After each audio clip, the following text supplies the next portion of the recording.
Hi there, my name is Sherry Bartlett and I've been asked to do a takeover, bring you into my studio to do a little peekaboo about my workshop that's upcoming for the Eastside Arts Festival. So what is Encaustic? It's a very ancient art form that actually goes back 2,000 years, more than 2,000 years actually, back to ancient Egypt and Greece. And it is a wonderful art form of melting beeswax. I'm here on Instagram today as part of the Eastside Arts Festival. I'm doing a takeover to share more about my process and to invite you to try Encaustic yourself in my mini workshop that's on July 27th.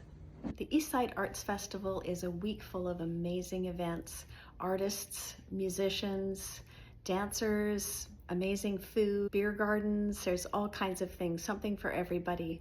So check it out in the link in bio or follow me on Instagram and you'll learn more there.